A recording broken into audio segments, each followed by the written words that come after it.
नमस्कार दोस्तों, मेरा नाम मोहित अय्यर है और आज मैं नया सीरीज लेके आया हूँ फिजिक्स का अब बेसिक से पढ़ाई चालू होगा और ये एकदम कॉम्पिटेटिव एग्जाम के लिए पढ़ाई है। तो इसको बहुत ध्यान से देखिएगा और बच्चों के लिए भी बहुत ज्यादा इंपॉर्टेंट है, सभी के लिए इंपॉर्टेंट है। एकदम बेसिक से चालू करूंगा, ठीक है। तो पहला जो मैं टॉपिक उठाया हूँ वो है यूनिट्स एंड मेजरमेंट। ये एकदम बेसिक है, इसमें आपको ये पता चलेगा कि क्या होता है यूनिट्स और क्या होता है मेजरमेंट। क्वेश्चन पूछा जाता है, किस हिसाब से क्वेश्चन पूछा जाएगा, क्या क्या पूछा जाएगा, ये सबकी जानकारी मैं इसमें दे दूंगा वीडियो में। और ये पार्ट 1 है, ठीक है। फिजिक्स का पार्ट 1 है, पार्ट 1 वीडियो है ये, ठीक है। तो आइए समय ना बर्बाद करते हुए चलिए शुरू करते हैं। और मैं आपसे ये कहना चाहता हूं, अगर ये पूरा वीडियो आप देखेंगे तभी आपको समझ में आएगा, ठीक है। तो सबसे पहले मैंने यहाँ कुछ लिखा है, इसके बारे में मैं बताता हूँ आगे की वीडियो में ये क्यों लिखा है और किस लिए लिखा है। पहले तो आप ये जानिए मेजरमेंट होता क्या है और क्यों बना। यहाँ पे हम एकदम फिजिक्स आपको ये बताना चाहते हैं कि फिजिक्स बना क्यों। देखिए, मैथ्स तो बन चुका था, मैथ्स पहले ही बन चुका था, आपको कैलकुलेशन करना सीख चुके थे, ठीक है। आप कैलकुलेशन करना सीख चुके थे, लेकिन फिजिक्स की जरूरत कहां पड़ी। तो चीजों को मेजर करने के लिए हमें फिजिक्स की जरूरत पड़ी, हमें एक्यूरेसी चाहिए रहती है। देखिए क्या है मेजरमेंट, क्या होता है, हमें फिजिक्स जो है एक्यूरेसी से चलता है। क्या चलता है? एक्यूरेसी से। एक्यूरेसी मतलब सटीकता, सटीकतम वैल्यू हमको चाहिए। अगर मैं आपसे एक सवाल पूछूं कि मुझे कोलकाता जाना है, कोलकाता यहां से कितनी दूर है, तो आप हमको जवाब देंगे दूर है। कोई बोलेगा बहुत दूर है। तो ये बहुत दूर और दूर ये कोई सटीक वैल्यू नहीं है, ये कोई सटीक वैल्यू नहीं है। फिजिक्स इसमें नहीं काम करता है, फिजिक्स एकदम सटीक वैल्यू पे काम करता है। हाँ, अगर मैंने आपसे पूछा मुझे जाना है कोलकाता, मुझे जाना है दिल्ली से कोलकाता, दिल्ली से कहा जाना है? कोलकाता। किसी से पूछा तो आपने बोल दिया बहुत दूर है, ठीक है। दूर बोल दिया तो ये बात नहीं है, सटीक नहीं है। हाँ, यहाँ पे अगर किसी ने बोल दिया कि 1500 किलोमीटर की दूरी है, ठीक है।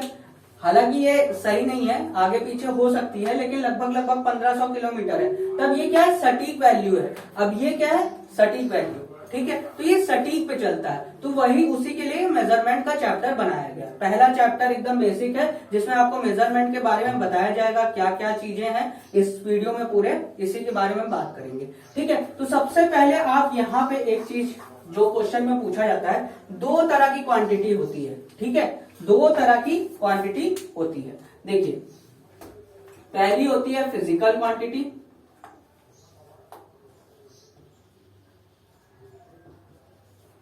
दुनिया में दो तरह की क्वांटिटी पाई जाती है, एक तो फिजिकल क्वांटिटी, एक तो non physical quantity.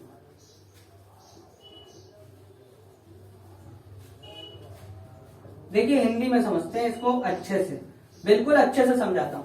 Physical quantity मतलब होती है भौतिक राशियां। भौतिक राशियां का क्या अर्थ है कि देखिए, अब जैसे यहाँ पे मैं आपको वीडियो बना रहा हूं, ये वीडियो बन रही है, इस वीडियो की एक पर्टिकुलर टाइम है, इस वीडियो का एक टाइम होगा ना कि 18 मिनट, 20 मिनट, 25 मिनट की एक वीडियो होगी, तो इसको नापा जा सकता है ना। तो वो राशियां जिनको नापा जा सके वो है भौतिक राशियां, यानी कि फिजिकल क्वांटिटी। उस राशियों को हम कहेंगे फिजिकल क्वांटिटी। अब देखिए कॉम्पिटेटिव एग्जाम में क्या आता है, 4 ऑप्शन दे दिए जाएंगे आपको, ठीक है। अब यहां पे दे दिया जाएगा समय यानी कि time, A option. B option दे देगा आपको स्पीड, ठीक है। सी ऑप्शन दे देगा आपको, ये मतलब है चाल, ठीक है। और एक दे देगा आपको डिस्टेंस यानी कि दूरी, और एक डी ऑप्शन दे देगा थॉट, ठीक है, या फिर ड्रीम दे देगा। आपसे पूछेगा भौतिक राशियां कौन सी है इसमें से भौतिक राशियां कौन है। देखिए, समय को मापा जा सकता है, स्पीड को मापा जा सकता है, डिस्टेंस को भी मापा जा सकता है, लेकिन थॉट को, आप अपने सोच को नहीं माप सकते, हंसी को नहीं नाप सकते, खुशी को आप नहीं माप सकते, दुखीपन को नहीं नाप सकते। ये सब क्या है? Non physical quantity. आपको बात क्लियर है? ये पढ़ना भी है, लेकिन क्वेश्चन इस तरह से पूछा जाएगा आपसे। एक क्वेश्चन ऐसा आएगा कि इसमें से फिजिकल क्वांटिटी कौन सी है। अब यहाँ पे थॉट नहीं देगा, कुछ ऐसा दे देगा कि दिक्कत हो जाएगी, ठीक है। तो आपको ये समझ में आया? चलिए ठीक है, फिजिकल क्वांटिटी आपको समझ में आ गया। भौतिक राशियां जिसको हम माप सकते हैं, जिसको हम माप सकते हैं, ठीक है। और नॉन फिजिकल क्वांटिटी वो राशि है जिसको हम माप नहीं सकते, जैसे कि एग्जांपल है हंसी, खुशी, ठीक है, गुस्सा, कितना गुस्सा आया ये आप नहीं नाप सकते, कितनी हंसी आ रही है आपको, कितनी खुशी, मेरी वीडियो देख के आपको कितना खुशी मिल रही है ये आप नाप नहीं सकते, और मैं आपको पढ़ा रहा हूं मुझे कितनी खुशी मिल रही है ये भी मैं नाप के बता नहीं सकता हूं। तो ये है नॉन फिजिकल क्वांटिटी, ठीक है। जो माप सके वो फिजिकल क्वांटिटी, जो ना माप सके वो नॉन फिजिकल क्वांटिटी, ठीक है। चलिए आगे बढ़ते हैं थोड़ा सा और। Physical quantity, non physical quantity एक छोटा सा टॉपिक आगे, ठीक है। अब देखिए इसके बाद क्या है कि जब ये फिजिकल क्वांटिटी बन तो गई, अब नापेंगे कैसे, ठीक है, नापा कैसे जाएगा।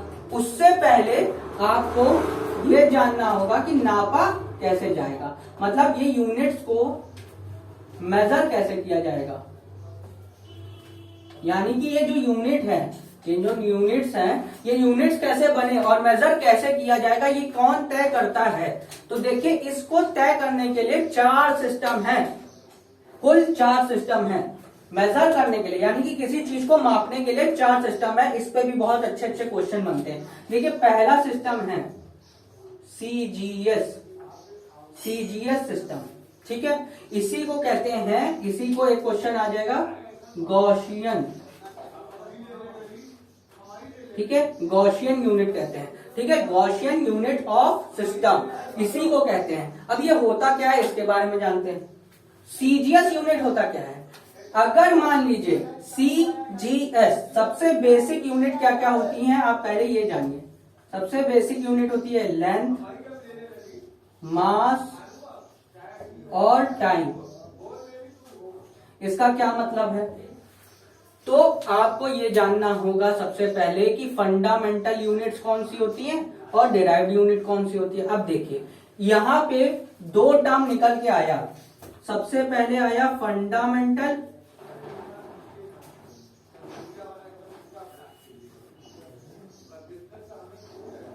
और दूसरा है डिराइव्ड। हिंदी में भी समझाऊंगा, घबराइए नहीं, आप वीडियो में बरकरार रहिए, मैं हिंदी में भी बताऊंगा।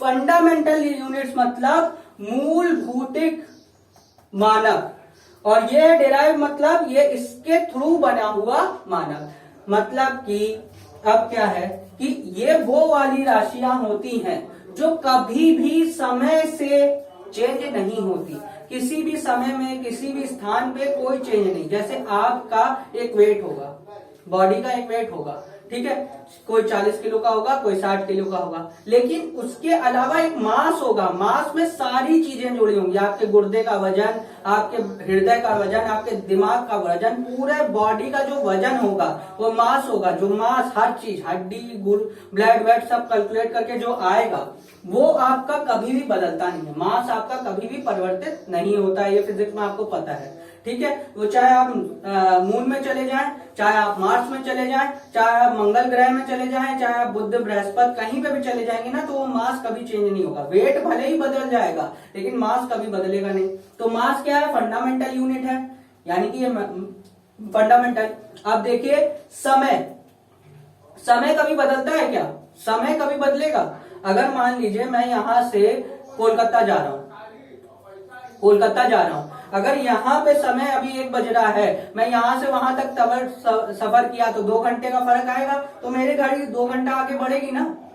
वो बात अलग है कि वहां का टाइम जोन अलग है, यहाँ का टाइम जोन अलग है, लेकिन घंटा जो मैंने चला है, मेरी जिंदगी का 2 घंटा तो सफर खत्म हो गया ना। मैं मान लीजिए मैं 10 घंटा जीवित रहने वाला हूं, तो उसमें 2 घंटा तो समाप्त हो गया ना, चाहे टाइम जोन बदल भी जाए, लेकिन समय भी नहीं चेंज होता है किसी स्थान पे, ठीक है। आपकी आयु अगर मान लीजिए फर्ज करिए 50 साल है, आप मून में चले जाएंगे, वापस आएंगे तो यहाँ पे आप देखेंगे, अगर मान लीजिए आप अंतरिक्ष में चले जाएं, तो ऐसा होगा कि आप 5 साल ट्रेवल करके आएंगे, यहाँ 20 साल हो चुका होगा। ऐसा होता है, कुछ ऐसी थ्योरियां मानी जाती है। लेकिन अगर आप 50 साल जिएंगे, 50 साल जिएंगे, आपने टोटल 5 साल सफर किया है, तो 5 साल जो आपने अवधि बिताई है वो 5 साल घट गई है आपके जीवन से, वो कभी भी अलग नहीं होगी किसी भी चीज से, चाहे आप कहीं पे भी चले जाएंगे। तो समय भी नहीं चेंज होता है, दूरी, लेंथ, ये कभी भी नहीं बदलते हैं। मतलब कि अगर ये कमरे का लेंथ अगर 7 मीटर है, इस कमरे को उठा के मैं कहीं और ले जाऊं तो वो 7 मीटर ही रहेगा। इस एरिया, पर्टिकुलर एरिया का माप इतना ही रहने वाला है। ठीक है, ये स्थान से परिवर्तित नहीं होगा। इतनी ही जगह अगर मैंने काट के कहीं और लगा दी तो वो उतना ही एरिया माना जाएगा। तो ये सब है फंडामेंटल यूनिट। डिराइव्ड यूनिट, इनके सहायता से बनने वाले यूनिट डिराइव्ड यूनिट कहलाते हैं। ठीक है, अब आ जाते हैं वापस अपने टॉपिक में। तो बेसिक यूनिट था लेंथ, मास और टाइम। सीजीएस का मतलब क्या होता है, कभी कभार पूछ लेता है what is the full form of CGS, full form बताइए सीजीएस का। तो लेंथ के लिए नापा जाएगा, सीजीएस सिस्टम कहता है कि लेंथ को हम सेंटीमीटर, सी फॉर सेंटीमीटर में नापेंगे, मास को हम ग्राम में नापा जाएगा और समय को सेकंड में नापा जाएगा। इसको कहते हैं सीजीएस यूनिट। ठीक है, सीजीएस सिस्टम हमेशा लेंथ को हम किस में नापेंगे, सेंटीमीटर में, मास को किस में नापेंगे, ग्राम में, और टाइम को क्या लेंगे, सेकंड में। यानी कि कोई भी क्वेश्चन अगर आपको पूछा जाएगा सीजीएस सिस्टम बताइए तो आप इसमें नापेंगे। ठीक है, आइए दूसरा देखते हैं। दूसरा जो सिस्टम बनाया गया है उसको बोला जाता है एफपीएस सिस्टम, इसी को एफपीएस सिस्टम। ठीक है, एफपीएस सिस्टम, इसका मतलब क्या होता है, फिर से वही आ जाएगा, लेंथ, मास और टाइम। लेंथ, मास और टाइम, ये कई लोगों को नहीं पता है इसका फुल फॉर्म। लोग सोचते हैं एसआई यूनिट, एसआई यूनिट, कभी कभार इस पे भी क्वेश्चन आता है। एसआई यूनिट तो हम पढ़ाएंगे, वो चौथा टाइप है, वो जो एकदम लेटेस्ट बना हुआ है, जो सब पूरे इंटरनेशनल ने मान लिया गया है, एसआई यूनिट माना गया है। लेकिन उससे पहले जो बने थे उसके बारे में भी जानना होगा। कभी कभार सीजीएस यूनिट पूछ लेता है। लेंथ को नापेंगे फुट में, बेसिक यूनिट क्या रखेंगे, foot, F for foot, foot में नापेंगे, फिट में, फिट हिंदी वाले भाषा में फिट में नापेंगे। मास को नापेंगे पाउंड में, पाउंड जानते हैं ना, पाउंड, पाउंड वजन के लिए पाउंड, पाउंड का इस्तेमाल करेंगे, और टाइम के लिए सेकंड का इस्तेमाल करेंगे। ठीक है, ब्रिटिशर में कुछ जगह पे एफपीएस सिस्टम चलता है। ठीक है, दो सिस्टम आपको समझ में आ गया। चलिए आइए तीसरा सिस्टम। ये बहुत इंपॉर्टेंट सिस्टम है जो अगला वाला है। पहला वाला बहुत इंपॉर्टेंट था, सीजीएस सिस्टम, जो कि हमको पढ़ना है, और तीसरा और चौथा बहुत ज्यादा इंपॉर्टेंट है। ये है एमकेएस सिस्टम, इसको बोलते हैं, इसका दूसरा नाम है, ये बहुत इंपॉर्टेंट है। जैसे उसका क्वेश्चन था, इसका था जियोलॉजी, जियोलॉजी सिस्टम। ठीक है, इसको इसी नाम से भी जाना जाता है। आपसे पूछेगा जियोलॉजी सिस्टम बताइए किसको कहा जाता है, तो एमकेएस सिस्टम। एमकेएस का मतलब क्या है, वही लेंथ और मास और टाइम। लेंथ को मीटर में रखेंगे, एम फॉर मीटर, जो कि हम लोग अब यूज करते हैं, हमेशा मीटर में नापते हैं, यही अभी यूज हो रहा है, यही अभी यूज करते हैं। और इसको वेट को किलोग्राम, आप कभी वजन तौलने जाते हैं, अब देखिए हम एग्जांपल बताते हैं ये क्यों यूज हो रहा है। और टाइम को सेकंड में। ठीक है, कैसे, आप जब कपड़ा लेने जाते हैं, कपड़ा लेने जाते हैं दुकानदार में, तो कितना मीटर कपड़ा देता है, मीटर में कपड़ा देता है ना। लेंथ को हमेशा मीटर में नापा जाता है। बेसिक आप दुकान में जाएंगे तो 2 मीटर कपड़ा दिया जाएगा ना आपको, 4 मीटर, 5 मीटर, किसी को 4 मीटर लगता है, किसी को 2 मीटर। आपका वजन किसमें तौला जाता है, आप जाते हैं डॉक्टर के यहाँ, वो जो वेट लिफ्ट है उसमें किसमें होता है, केजी में होता है। और टाइम क्या है, सेकंड में होता है। हमेशा टाइम किसमें नापते हैं, सेकंड में नापते हैं। ठीक है, बोलते भी 1 सेकंड के लिए आ रहा हूँ, 2 सेकंड के लिए आ रहा हूँ, आम बोलचाल में हम सेकंड का यूज करते हैं। ठीक है, ज्यादातर सेकंड का इस्तेमाल होता है। किसी भी न्यूमेरिकल हम सॉल्व करते हैं तो उसमें सेकंड में कन्वर्ट करते हैं हर चीज में। ठीक है, अब याद होगा आपको, अब कितनी रफ्तार से अगर गेंद जा रही है तो मीटर पर सेकंड लिख के आता है, याद रखिएगा। किलोमीटर पर आवर लिख के आता है, किलोमीटर जब यूज करते हैं तो आवर का प्रयोग करते हैं, और मीटर का जब प्रयोग करते हैं तो सेकंड का प्रयोग। आपने ये तो सुना होगा, आपने लाइट का स्पीड ऑफ लाइट याद है, आपने सुना है ना, स्पीड ऑफ लाइट कितनी होती है, आखिरी में क्या यूनिट लगा है, मीटर पर सेकंड, तो उसको किस पे नापा गया, मीटर पर सेकंड। टाइम को हमेशा सेकंड में नापा गया। ठीक है, इसी का एडवांस वर्जन ही है एसआई यूनिट। चौथा है एसआई यूनिट। ठीक है, इसका फुल फॉर्म है स्टैंडर्ड इंटरनेशनल यूनिट, जो कि काम करता है एमकेएस सिस्टम पे। एमकेएस सिस्टम अलग है, एसआई यूनिट अलग है। एमकेएस में केवल 3 चीजों को रखा गया था, लेकिन एसआई यूनिट अब पढ़ना है हमको, इसमें 7 चीजों को रखा गया है। इसमें 7 चीजों को ऐसी मानी गई है जो बेसिक है, कभी बदलती नहीं है। ठीक है, अब इस एसआई यूनिट के बारे में थोड़ा पढ़ते हैं। ठीक है, जल्दी जल्दी पढ़ते हैं। एसआई पद्धति आज पढ़ेंगे, अच्छे से समझेंगे। ये बहुत इंपॉर्टेंट टॉपिक है, SI यूनिट कभी कभार पूछ लेता है, ऑप्शन दे देगा आपको। देखिए 7 नाम मैं याद करवा रहा हूं। पहला है लेंथ, दूसरा है मास, तीसरा है टाइम, चौथा है करंट, पांचवा है आपका टेम्परेचर, छठवां है आपका ल्यूमिनस इंटेंसिटी, और सातवां है आपका अमाउंट ऑफ सब्सटेंस, किसी भी पदार्थ का अमाउंट किस पे नापा जाता है। ठीक है, ये 7 नाम जो है वो SI यूनिट के बेसिक यूनिट हैं। इसके अलावा 2 और नाम जोड़े गए हैं, 2 कॉम्प्लीमेंट्री यानी कि सप्लीमेंट्री यूनिट्स और हैं। वो क्या है, एक तो प्लेन एंगल,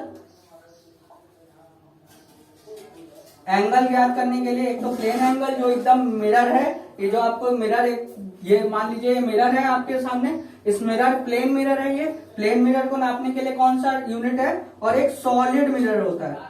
सॉलिड मिरर कौन सा होता है, सॉलिड एंगल कौन से होते हैं, वो जो गेंद टाइप के होते हैं ना, इतने बड़े बड़े कॉन्वेक्स और कॉन्केव, वो सॉलिड होते हैं, सिलेंड्रिकल, उसको नापने के लिए किस में नापा जाता है। अब ये देखिए बहुत आश्चर्य चीज है, पूछता है, इससे क्वेश्चन मैंने खुद देखे हैं और मैं जानता हूं इससे पूछा जाता है। मैं बिहार ESI का पेपर दे रहा था, तो उसमें ये पूछा गया था एक क्वेश्चन SI यूनिट से, तो ये कई लोगों को नहीं पता है। लेंथ को हमेशा नापेंगे किस पे बताया मैंने, एम्पियर यानी कि मीटर में नापेंगे। मास को किस पे नापेंगे, केजी में नापेंगे। टाइम को किस में नापेंगे, सेकंड में। बेसिक यूनिट है ये, फंडामेंटल यूनिट बता रहा हूं मैं, SI की फंडामेंटल यानी कि मतलब बेसिक यूनिट यानी कि मूलभूत यूनिट। किसी को नहीं पता है, ज्यादा लोगों को नहीं पता है इसके बारे में। अभी आप आगे चलेंगे ना तो आपको समझ में आएगा कि आपको पता नहीं था। करंट को किस में नापेंगे, एम्पियर में। ठीक है, एम्पियर में नापेंगे, करंट को एम्पियर में नापा जाता है, ये इसकी फंडामेंटल यूनिट है। टेम्परेचर आप बता सकते हैं, गैस कर सकते हैं किस में नापा जाता है, सब लोग यही बोलेंगे डिग्री सेल्सियस, यहाँ सबका उत्तर होगा डिग्री सेल्सियस। कुछ लोग महानुभाव बोल देंगे फ़ारेनहाइट, लेकिन आपको सुन के हैरानी होगी, केल्विन में नापा जाता है। बेसिक यूनिट उसकी केल्विन होती है, हमेशा केल्विन में नापा जाता है। जो रियल होता है SI यूनिट, SI यूनिट का फंडामेंटल यूनिट में टेम्परेचर केल्विन में नापा जाता है, याद रखिएगा केल्विन में। ये ल्यूमिनस इंटेंसिटी क्या है, तीव्रता है। बिजली कड़कते हुए देखा है आपने, भूकंप देखा है, इंटेंसिटी उसको किस में नापा जाता है, बोलते हैं हम लोग 7 पॉइंट आया, 8 पॉइंट आया, वो क्या है, कैंडेला है। वो उसको किस में नापा जाता है, कैंडेला में नापा जाता है, याद रखिएगा कैंडेला में नापा जाता है उसको। और अमाउंट ऑफ सब्सटेंस, किसी भी पदार्थ के अमाउंट को मोल में नापा जाता है, कितना मोल है, मोल, ये मोल एक यूनिट है। प्लेन एंगल को रेडियन में नापा जाता है और सॉलिड को स्टीरेडियन में।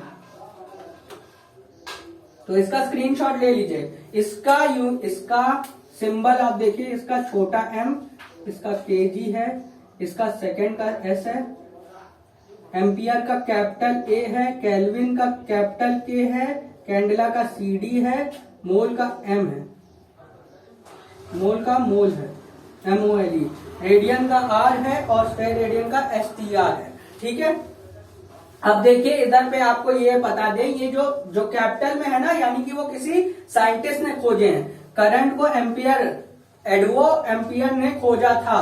ठीक है, इसलिए कोई एम्पियर थे, सर एम्पियर थे, उनका फर्स्ट नेम थोड़ा सा अजीब है, वो आप सर्च कर लीजिएगा हिस्ट्री में। अब मैं आपको जब करंट चैप्टर पढ़ाऊंगा इलेक्ट्रिसिटी, वहां पे आपको इसके बारे में बताऊंगा। सर एम्पियर ने खोजा था, इसलिए उनका जिसका भी साइंटिस्ट का नाम आता है उसकी कैपिटल है। कैंडेला कोई साइंटिस्ट का नाम नहीं है, इसलिए कैंडेला को गलती से भी आप CD कैपिटल में मत लिख दीजिएगा। केल्विन एक साइंटिस्ट का नाम था, इसलिए केल्विन रखा गया K कैपिटल में। यही 2 ऐसे हैं जो कैपिटल में। ठीक है, यहां तक आपको समझ में आ गया। चलिए आइए एक और इम्पोर्टेंट टॉपिक जो इसके बाद पूछा जाता है, ये रहे आपके फंडामेंटल यूनिट्स SI के, पूछे जाते हैं, आपने स्क्रीनशॉट ले लिया होगा। अभी मैं इस पे भी आऊंगा, ये क्या है इसके बारे में मैं बता दूंगा लास्ट में। वीडियो देखते रहिए, तभी आपको इसके बारे में ज्ञान मिलेगा ये है क्या। ये बहुत इंपॉर्टेंट है, समझे इससे ही पूरा आप पूरा फिजिक्स मतलब काफी चीजें आप इससे कंप्लीट कर सकते हैं। ये इंपॉर्टेंट है, मैं इसको बाद में बताऊंगा इसीलिए। चलिए आगे देखते हैं डिराइव्ड यूनिट के बारे में। डिराइव्ड यूनिट के बारे में थोड़ा सा पढ़ते हैं। देखिए थोड़ा थोड़ा पढ़ाऊंगा, ज्यादा नहीं पढ़ाऊंगा, आपका समय ज्यादा वेस्ट नहीं करूंगा, थोड़ा थोड़ा। डिराइव्ड यूनिट में क्या होता है कि इसी के मदद से हम कुछ निकालते हैं, जैसे कि पहला स्पीड। स्पीड एक डिराइव्ड यूनिट है कि नहीं है, ये पूछा जाता है क्वेश्चन में। 4 ऑप्शन दे देगा, आपसे पूछेगा डिराइव्ड यूनिट कौन सी है। ठीक है, स्पीड डिराइव्ड है कि नहीं देखते हैं। स्पीड का मतलब क्या होता है? स्पीड मतलब होता है चाल, दूरी बटा समय, डिस्टेंस अपॉन टाइम। अब डिस्टेंस को दूसरी भाषा में हम क्या कर सकते हैं, लिख सकते हैं लेंथ, लिख सकते हैं क्या? लेंथ भी तो एक तरह से लेंथ ही है, डिस्टेंस मतलब लेंथ होता है, एक दूरी, लेंथ बटे समय। देखिए मैथ्स में भी एक क्वेश्चन आता है और फिजिक्स में भी एक क्वेश्चन आता है, एक पूरा चैप्टर ही इस नाम से फिजिक्स मैथ में, वो आप पढ़ेंगे तो आप इसी फॉर्मूला का यूज करेंगे, दूरी बटा समय। ठीक है, क्या लेंथ एक फंडामेंटल यूनिट है? अभी मैंने पढ़ाया था ना LMT, मतलब कि MKS सिस्टम में लेंथ, मास और टाइम फंडामेंटल यूनिट है। चाहे वो सीजीएस सिस्टम हो, चाहे FPS सिस्टम हो, चाहे MKS सिस्टम हो, चाहे SI सिस्टम हो, सब में लेंथ। अब ये दोनों फंडामेंटल सिस्टम है, इन दोनों की मदद से स्पीड निकल रहा है ना, इन दोनों की मदद से निकल रहा है ना, तो ये है डिराइव्ड यूनिट। यानी कि लेंथ को किस में नापेंगे, अभी मैंने आपको बताया था मीटर में, इसको किस में नापेंगे, सेकंड में। तो स्पीड के यूनिट क्या हो जाएगा, मीटर प्रति सेकंड। इसी को ऐसे भी लिख सकते हैं, मीटर सेकंड का ऊपर -1, घात की पावर, घात मतलब पावर -1 हो जाएगा। ये दोनों इसकी यूनिट है। तो ये किससे निकली है, फंडामेंटल यूनिट की मदद से जो यूनिट निकलती है उसको डिराइव्ड यूनिट कहते हैं। ठीक है, ये समझ में आया। एक दूसरा एग्जांपल लेता हूं, फोर्स। फोर्स क्या होता है, M इंटू ए, न्यूटन का लॉ आपने देखा नहीं है, न्यूटन लॉ पढ़ा है ना, force equal to mass into acceleration. अब ये एक्सीलरेशन है, एक्सीलरेशन होता क्या है, जैसे मान लीजिए आप घर से आ रहे हैं, चाल तो आपको पता है क्या होता है। ठीक है, चलिए वही पढ़ लेते हैं, थोड़ा सा वेलोसिटी पढ़ लेते हैं पहले, फिर एक्सीलरेशन पढ़ लेते हैं, फिर आगे बढ़ते हैं फोर्स की तरफ। दूसरा में हम पढ़ते हैं वेलोसिटी। स्पीड और वेलोसिटी में क्या फर्क है, देखिए स्पीड क्या होता है, देखिए मैं यहाँ खड़ा हूं, मुझे यहाँ से सीधे जाना है, मैं यहाँ इस जगह से उस जगह जाऊंगा तो कितने समय में जा रहा हूं मैं, इतने से सीधा सीधा डिस्टेंस कितने देर में कवर कर रहा हूं, ये हो गया स्पीड। लेकिन वेलोसिटी का मतलब क्या है, मुझे यहाँ से घर जाना है, मुझे यहाँ आपको पढ़ा के मैं घर जाऊंगा, तो घर तो मेरा सीधा सीधा रोड नहीं होगा, मैं यहाँ से गेट के बाहर निकलूंगा, फिर दाएं घूमूंगा, फिर बाएं घूमूंगा, फिर दाएं घूमूंगा, फिर पता नहीं गोल चक्कर लेके कहाँ कहाँ जाऊंगा। तो वो जो चक्कर लगा रहा हूं उसका जो बेसिक आता है वो आता है, जो स्पीड ही निकलता है वो भी एक तरह का स्पीड होता है, लेकिन उसका डिस्टेंस जो होता है वो सीधा सीधा नहीं हो कि घुमाऊ फिराऊ होता है। जैसे कि पहले मैं ऐसे सीधे गया, फिर ऐसे गया, फिर ऐसे गया, फिर ऐसे गया, फिर ऐसे गया, फिर एकदम यहाँ ऐसे ऐसे ऐसे चला गया, ये डिस्टेंस मैंने कवर किया, डिस्टेंस एकदम सीधा नहीं था। तो इस पे जो हम स्पीड निकालते हैं उसको कहते हैं वेलोसिटी। मतलब इस पॉइंट से इस पॉइंट तक, बीच में कहीं रुकूंगा, कहीं वेट करूंगा, तो वो सब काउंट होगा वेलोसिटी के अंदर। तो क्या होता है, इसीलिए इसका क्या है, जैसे सिंपल सा मैं ऐसे गया, ऐसे गया, यहां से मैं 2 किलोमीटर गया, फिर मैं यहाँ घूम गया 1 किलोमीटर, तो मैं गया कहां पे, बेसिकली गया कहां से कहां तक, इस पॉइंट में था और इस पॉइंट में आ गया। ठीक है, इस पॉइंट से। तो फिजिक्स के नियम के हिसाब से हमको इधर से इधर तक की डिस्टेंस निकालनी होगी, ना कि ऐसे 2 + 3 नहीं करेंगे हम, इधर से इधर तक की डिस्टेंस ही निकालेंगे। फिजिक्स में ऐसा होता है कि आपको सुन के आश्चर्य होगा कि मान लीजिए आप यहाँ खड़े हैं, मैं यहां से वहां तक चल के वापस यहाँ आ गया और हमसे पूछा जाएगा फिजिक्स की भाषा में आपने कितना काम किया, तो फिजिक्स वाला बंदा बोलेगा आपने कोई काम नहीं किया, कुछ भी नहीं। आप सुन के आश्चर्य करेंगे, मैं यहाँ से गया, पूरा कमरे को झाड़ू लगा के वापस यहीं खड़ा हो गया, आपसे पूछेंगे कितना काम किया, तो बोलेगा नहीं कोई काम नहीं किया। क्यों? क्योंकि आपका इनिशियल स्टेट यही था और फाइनल स्टेट भी आपका यही है। ठीक है, तो उसके हिसाब से, फिजिक्स के हिसाब से आपने कोई काम नहीं किया। आप पसीना छोड़ के बोलेंगे अरे यार साला इतना काम कर लिए, अब तक कह रहा है फिजिक्स वाला कोई काम नहीं किया, तो वो इससे नापता है। ठीक है, वर्क डन क्या नापता है कि फाइनल वेलोसिटी और initial velocity minus final velocity. आपका यहीं खड़े हैं, आप यहीं पे खड़े हैं, वो ये देखेगा स्टार्टिंग आपने यहां से किया था, एंडिंग भी यहीं से किया है, तो कोई काम नहीं किया, वर्क डन इक्वल टू 0, कोई काम नहीं किया। चलिए वो हम पढ़ाएंगे आपको। तो ये आपको समझ में आया ना। तो इसका क्या फॉर्मूला है, सेम ऐसा ही है, लेकिन यहां पे हो जाता है डिस्टेंस नहीं, displacement, displacement upon time.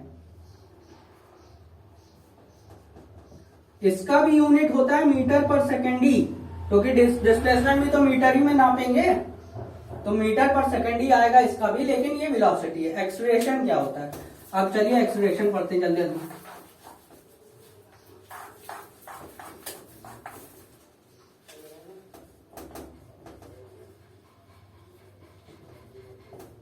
Acceleration क्या होता है, वेलोसिटी जो अभी हमने निकाला है, वेलोसिटी अपॉन टाइम होता है। ठीक है, वेलोसिटी अपॉन टाइम को एक्सीलरेशन, या एक्सीलरेशन को अगर आम भाषा में बोले तो आप देखिए यहां से आप घर जा रहे हैं, तो क्या यहां से मैं अभी निकलूंगा, बाहर निकलूंगा, क्या 10 की स्पीड मैंने पकड़ी है, मान लीजिए 10 मीटर पर सेकंड, तो क्या पूरे घर तक मैं 10 मीटर पर सेकंड में जा सकता हूं? क्या आप सोच के देखिए, इमेजिन बीच में रेड सिग्नल आएंगे तो रुक जाऊंगा, कहीं तेजी गाड़ी, अगर मान लीजिए रोड खाली है तो क्या मैं धीरे धीरे चलाऊंगा क्या 10 मीटर पर सेकंड के रफ्तार से? तब तो मैं 20 किलोमीटर प्रति घंटे के रफ्तार से चलाऊंगा, 40 किलोमीटर प्रति घंटा कर दूंगा। कहीं एकदम रोड खाली है, कहीं रोड भी बहुत मस्त है, एकदम चिकनी रोड है, तो एकदम लहराते लहराते पता नहीं कितनी तेज से चला जाऊंगा। हालांकि ऐसे करना नहीं चाहिए, ये अगेंस्ट है, लहराते हुए मत चलाइए गाड़ी, सावधान रहे। तो वैसा हम लोग जो वेलोसिटी, उसी को कहते हैं एक्सीलरेशन, जो एक्सीलरेटर यूज करते हैं ना, वही एक्सीलरेशन वहीं से निकला है। तो वेलोसिटी अपॉन टाइम, जितनी वेलोसिटी हुई है समय के हिसाब से, उससे हम निकालते हैं। अभी मैंने आपको बताया था मीटर प्रति सेकंड वेलोसिटी होता है, इंटू एक और समय जोड़ दिया जो कि सेकंड है, तो ये हो जाएगा मीटर की पावर 2, सेकंड की पावर 2। इसको ऐसे लिखेंगे मीटर प्रति सेकंड स्क्वायर, या फिर इसको ऐसे लिख सकते हैं मीटर सेकंड की पावर -2। ठीक है, ये यूनिट पूछता है, बहुत मोस्ट इंपॉर्टेंट है, पूछेगा एक्सीलरेशन की यूनिट बताइए, तो ये है यूनिट। ठीक है, ऐसा यूनिट ये है। ठीक है, याद रखिएगा, ये पूछेगा आपसे मीटर प्रति सेकंड स्क्वायर किसकी यूनिट होती है। 4 ऑप्शन दे देगा, वेलोसिटी, एक्सीलरेशन, स्पीड, डिस्प्लेसमेंट। तो आप वेलोसिटी लगा देंगे, कभी कुछ लगा देंगे, क्योंकि फॉर्मूला में याद रखिएगा एक्सीलरेशन का फॉर्मूला है ये। ठीक है, चलिए ये 4 चीज आपको समझ में आ गया। इसको मैं कंटिन्यू करता हूं आगे के लेक्चर में, डिराइव्ड यूनिट को एकदम अच्छे से समझाऊंगा आपको, कुछ यूनिट्स समझाऊंगा। उससे पहले आपको एक चीज मैं आपको बताना चाहता हूं, जब डिराइव्ड यूनिट अगर आपका हो जाता है तो 2 चीज निकल के आती है आपके सामने, स्केलर क्वांटिटी और वेक्टर क्वांटिटी।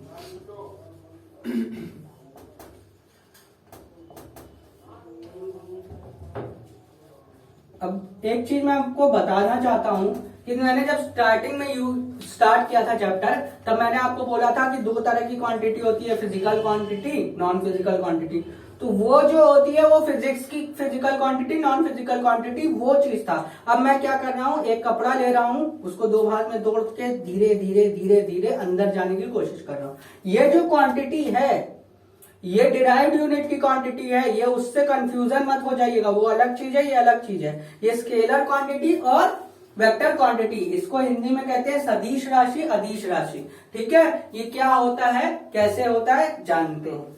ठीक है, ये अलग चीज है, ये किसी जो भी फॉर्मूला है फिजिक्स में, जैसे फोर्स है, ठीक है, फोर्स है, स्पीड है, एक्सीलरेशन है, वेलोसिटी है, प्रेशर है, वर्क डन है, इसके बाद ल्यूमिनस इंटेंसिटी है, जितनी भी चीजें हैं, ये सारी जितनी भी चीजें हैं वो स्केलर है कि वेक्टर है, ये कैसे पता करें। अब पहले तो आप ये जानिए कि स्केलर होता क्या है, वेक्टर होता क्या है। देखिए, स्केलर का मतलब होता है जिसमें मैग्नीट्यूड हो। अरे अल्लाह, सर ने ये कौन सा शब्द यूज करते हैं, बहुत अजीब अजीब सा शब्द यूज करते हैं। सर हम हिंदी मीडियम वाले, हमको हिंदी में नहीं समझ है। ठीक है, हिंदी में समझाइए। मैग्नीट्यूड का मतलब है जिसमें मान दिया हो। ठीक है, मान केवल इसमें स्केलर क्वांटिटी में क्या है, मान दिया हो, एक फिक्स्ड वैल्यू दी हो, एक फिक्स्ड संख्या हो, इसका मतलब है फिक्स्ड संख्या। फिक्स्ड का मतलब तो पता है ना, एक निश्चित संख्या हो। आम भाषा में एकदम सिखा रहा हूं, फिक्स्ड संख्या को मैग्नीट्यूड कहते हैं, एकदम आम भाषा में फिक्स्ड संख्या। ठीक है, जैसे कि इसका उदाहरण देखिए, आप यहां पे खड़े हैं, मैं यहां खड़ा हूं, मेरा यहां से मेरे घर का किलोमीटर 2 किलोमीटर है। तो ये 2 जो है ना, ये फिक्स्ड संख्या है। ये मैं बोलूंगा कि मैं यहां से मेरा घर 2 किलोमीटर है, मतलब मेरा घर अगर हनुमान घाट में है या सोनारपुरा में है, तो चौक से सोनारपुरा या चौक से लंका एक जगह है बनारस में, काशी नगरी में लंका एक नाम का जगह है, और मैदागिन में या फिर चौक में खड़े, तो वहां से उधर का किलोमीटर 3 किलोमीटर है, तो वो आपके लिए भी 3 किलोमीटर है, सबके लिए 3 किलोमीटर है। पहली बात तो ये, ठीक है, फिक्स्ड वैल्यू होनी चाहिए। तो ये 3 किलोमीटर जो लिखा है ना, यही है फिक्स्ड संख्या। तो अगर ऐसा बोला जा रहा है कि 3 किलोमीटर है, ठीक है, तो उसका मतलब क्या है, वो चीज क्या है, स्केलर क्वांटिटी का है, यानी कि डिस्टेंस। अगर डिस्टेंस को नापा जाए तो उसकी एक फिक्स्ड संख्या होती है, तो जिसकी भी फिक्स्ड संख्या है उसको हम स्केलर क्वांटिटी बोलेंगे। जैसे कि कपड़ा लेने जाते हैं तो 2 मीटर का कपड़ा, 4 मीटर का कपड़ा, ये एक फिक्स्ड संख्या देता है आपको, ठीक है। तो ये हो गया स्केलर क्वांटिटी। आप समय अगर किसी से पूछेंगे कितने देर से मैं ये वीडियो चला रहा हूं, तो आप बोलेंगे 15 मिनट, 20 मिनट, 25 मिनट, जितना भी है, तो उसकी एक फिक्स्ड संख्या है। तो टाइम क्या है, स्केलर क्वांटिटी है। तो जितनी भी फंडामेंटल यूनिट है सब स्केलर क्वांटिटी, एक फिक्स्ड वैल्यू देता है। समझ में आया इतनी चीज? करंट आपको पता है 10 एम्पियर, 20 एम्पियर, 30 एम्पियर, ये आपको पता चलता है, ठीक है। तो ये है स्केलर। आप बताइए वेक्टर क्वांटिटी। सर ये सब अब तो हमको समझ में आ गया, अगर ये फिक्स्ड संख्या है तो ये स्केलर क्वांटिटी है, तो क्या ये फिक्स्ड संख्या नहीं है? हाँ, ये भी फिक्स्ड संख्या है। इसमें 2 चीज आता है, पहला तो फिक्स्ड संख्या होनी चाहिए, यानी कि मैग्नीट्यूड होना चाहिए, साथ में दूसरा चीज डायरेक्शन भी होना चाहिए, ठीक है। अब मैंने एक एग्जांपल लिया था जब ये क्लास चालू किया, दिल्ली से कोलकाता, ठीक है। अब मैंने वहां पे लिखा था दिल्ली से कोलकाता, दिल्ली से कोलकाता जाना है, ठीक है। मैंने बोला था 1500 किलोमीटर जाना है दिल्ली से कोलकाता, ठीक है। ये हो गया फिक्स्ड वैल्यू। लेकिन मैं अगर ये बोलूं कि सर मैं दिल्ली से कोलकाता जाना चाहता हूं, कैसे जाऊंगा, मुझे डायरेक्शन बताइए। मैंने आपसे, जैसे मैंने अभी आपको बताया मेरा घर यहाँ से 2 किलोमीटर है, तो क्या 2 किलोमीटर आप चलेंगे आंख बंद करके बनारस में मैदागिन से आगे की तरफ कहीं पे भी? जैसे यहाँ खड़ा हूं मैं यहाँ बोल रहा हूँ कि यहाँ से मेरा घर 2 किलोमीटर है, आप आंख बंद करके 2 किलोमीटर चलेंगे, मेरे घर पहुंच जाएंगे? नहीं पहुंच पाएंगे ना, नहीं पहुंचेंगे। अगर मैं ये बोलूंगा कि चलिए दूसरा एग्जांपल देता हूं, मैं यहां से मेरे को घर जाने में 10 मिनट लगता है, ठीक है, टाइम लगता है 10 मिनट, तो क्या आंख बंद करके आप 10 मिनट चलेंगे 2 किलोमीटर तो मेरे घर पहुंच जाएंगे क्या? नहीं पहुंच पाएंगे, ठीक है। उसके लिए मुझे क्या है, दिशा बतानी पड़ेगी आपको, क्या डायरेक्शन बतानी पड़ेगी कि भैया आप यहाँ से सीधे जाइए, फिर इधर मुड़िए, फिर उधर मुड़िए, फिर उधर मुड़िए, तब मेरे घर पहुंचेंगे। तो अभी मैंने थोड़ी देर पहले आपको क्या बताया था कि डिस्टेंस जो है, डिस्टेंस, खाली डिस्टेंस, यहां से दिल्ली से कोलकाता का डिस्टेंस, तो ये क्या है, स्केलर क्वांटिटी। थोड़ी देर पहले मैंने आपको जब वेलोसिटी पढ़ाया था उसमें मैंने आपको बताया था डिस्प्लेसमेंट, तो वो क्या है, वेक्टर क्वांटिटी। उसमें डायरेक्शन भी होता है। डायरेक्शन कितने प्रकार के होते हैं? 8 प्रकार के होते हैं। पहले नॉर्थ साउथ, ईस्ट वेस्ट, ये डायरेक्शन भी दिया होगा, यानी कि अब हम यहाँ मैथ में दिखाते हैं तो वो डायरेक्शन भी होता है, यानी कि 1500 किलोमीटर नॉर्थ, 1500 किलोमीटर साउथ, ऐसे करके हम डायरेक्शन भी बताते हैं मैप में, ठीक है। तब ट्रेन का रूट बनता है, ट्रेन का रूट डायरेक्शन के साथ, यानी कि वेक्टर क्वांटिटी हो गया। अब आपसे एक पूछा जाएगा स्पीड क्या है, जल्दी बताइए, स्केलर है कि वेक्टर है? स्पीड केवल और केवल सीधी राशि है, डिस्टेंस पे काम करता है, डिस्टेंस अपॉन टाइम होता है, डिस्टेंस अपॉन टाइम होता है स्पीड का फॉर्मूला। तो स्पीड क्या है, स्केलर क्वांटिटी। लेकिन वेलोसिटी क्या है, डिस्प्लेसमेंट अपॉन टाइम, तो ये वेलोसिटी क्या है, वेक्टर क्वांटिटी हो गया, ठीक है। आपको एक्सेलरेशन क्या है, एक्सेलरेशन वेलोसिटी पे काम करता है, तो एक्सेलरेशन भी आपका, एक्सेलरेशन वो भी वेक्टर क्वांटिटी है। तो ये आपको समझ में आ गया, स्केलर क्वांटिटी क्या होता है, वेक्टर क्वांटिटी होता है, ठीक है। तो आप इस पे भी क्वेश्चन आते हैं, आपको ऑप्शन दे देगा। मैं आपको इसको एक चार्ट, एक लिस्ट पढ़ाऊंगा, जैसे जैसे एक चैप्टर पढ़ाऊंगा तो उसमें जरूर बताऊंगा कि वो स्केलर क्वांटिटी है कि वेक्टर क्वांटिटी है। आप नोट्स बना के चलिए, और जब ये वीडियो का सीरीज खत्म हो जाएगा उसमें मैं आपको एकदम कंप्लीटली बता दूंगा। आप आते हैं इस टेबल की तरफ, ठीक है। ये क्या है, ये पावर है, ठीक है। ये पावर है किसके आगे, ये चाहे तो केजी में कन्वर्ट कर सकते हैं आप, चाहे इसको कहीं पे भी यूज कर सकते हैं। इसके कुछ नाम है, ठीक है, नाम है। जैसे कि अगर मैं आपसे पूछता है क्वेश्चन में कि एग्जामीटर लगा देगा, आगे क्या लगा देगा, एग्जामीटर की वैल्यू बताइए, एग्जामीटर की पावर कितनी होती है। तो एग्जा क्या होता है, 10 to the power 18। वहां पे ऑप्शन आ जाएगा आपका 10 की पावर 15, 10 की पावर 14, 10 की पावर 18, 10 की पावर 9। लो अब भैया कौन करेगा, तो एग्जामीटर है, एग्जा लगा हुआ, एग्जा का मतलब होता है 10 की पावर 18। चाहे हिंदी मीडियम वाला बच्चा हो, चाहे अंग्रेजी मीडियम वाला बच्चा हो, एग्जा ही पढ़ेगा, इसका कोई हिंदी नहीं है। ये आपको टेबल याद करना। अब तो आपसे पूछेगा 1 नैनोमीटर, आपने सुना होगा ना नैनोमीटर, नैनोमीटर आपने रटा होगा, नैनोमीटर, नैनोमीटर। 1 मीटर में कितने नैनोमीटर, 1 मीटर में कितने नैनोमीटर रटे होंगे आप, 10 की पावर 9। देखिए यहाँ पे कितना आसान है, नैनो के आगे लिखा है ये, यानी कि 1 मीटर बराबर 10 की पावर 9 नैनोमीटर, ठीक है। यहाँ पे आपको समझ में आया ना, ये -9। अब ये अगर आप पूरा याद कर लेंगे, अब जैसे पूछेगा गीगाबाइट, आपने गीगाबाइट सुना होगा ना, गीगाबाइट वो क्या होता है, 10 की पावर 9 होता है गीगाबाइट। अब आपने पेटा सुना होगा वर्ड, टेरा सुना होगा, किलोवाट सुना है ना, किलोवाट सुना है ना। किलो कहाँ पे लगता है, किलोग्राम में लग जाता है, याद है, किलोग्राम आपने सुना है। अब बहुत लोग रटते हैं, मतलब कि ऐसे रटते हैं 1 kg इक्वल टू कितना ग्राम, 1000 रट लेते हैं।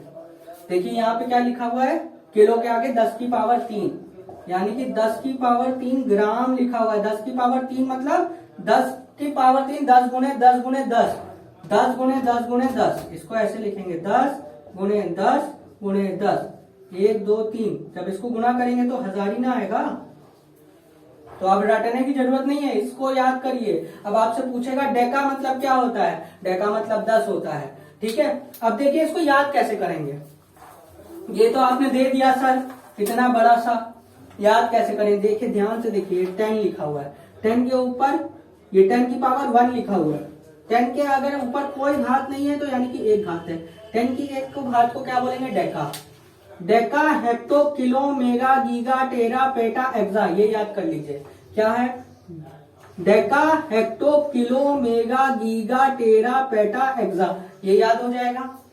पावर 1 2 3 तक है। अब 3 का मल्टीप्लाई, 3 का पहाड़ा, 3 इक्कम 3, 3 दूनी 6, 6 तिया 3 त्रिका 9, 9 तिया 3 चौके 12, 3 पच्चे 15, 3 का 18, 18 तक जाएंगे, 18 की पावर तक आपको।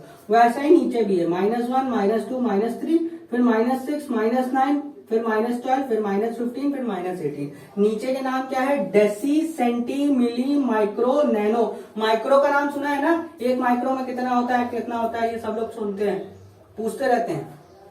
तो ये चीज दिया हुआ है 10 to the power -6, 10 to the power -6। अब कैसे याद करते हैं, 1 मीटर में कितना होता है, उल्टा कर देंगे, यहाँ -6 है तो +6 कर देंगे, 6 माइक्रो होता है, क्योंकि ये दिया हुआ है 1 माइक्रो में 10 to the power -6 मीटर होता है, ठीक है। ये अगर माइक्रोमीटर पूछा है तो माइक्रोमीटर, माइक्रोग्राम पूछा है तो माइक्रोग्राम, ग्राम में किसी के आगे कुछ भी लगा सकता है। माइक्रो सेकंड पूछेगा तो आप माइक्रो सेकंड बता देंगे, माइक्रोग्राम पूछेगा तो माइक्रोग्राम बता देंगे, माइक्रो मीटर पूछेगा तो माइक्रोमीटर बता देंगे, ठीक है। माइक्रो एम्पियर पूछेगा तो माइक्रो एम्पियर लगा देंगे। जो भी लगा के देगा आपको इसी का नाम देगा, आपको रटने की जरूरत नहीं है, ठीक है, आपको रटने की जरूरत नहीं है, ठीक है। तो आज के लिए बस इतना काफी रखते हैं, इसका स्क्रीनशॉट ले लीजिए लास्ट में। और जितना मैंने पढ़ाया है ये आपको बहुत अच्छे से समझ में आया होगा, मुझे लगता है बहुत लंबा हो गया है, ठीक है, कोई बात नहीं, आप अच्छे से पढ़ते रहिए और सीखते रहिए। अगला पार्ट आएगा, उसमें और चीजें मैं आपको डिफाइन करूंगा, कैसे कैसे आगे बढ़ेंगे, एक एक टॉपिक अब लेते हुए चलूंगा, आपको सारा फिजिक्स आपको कंप्लीट करवा दूंगा। कम से कम 20-22 लेक्चर होंगे, लेकिन अच्छे से समझा दूंगा, एग्जाम से पहले पहले करवा दूंगा। धन्यवाद। प्लीज लाइक शेयर कमेंट और सब्सक्राइब कर दीजिए प्लीज। Thank you.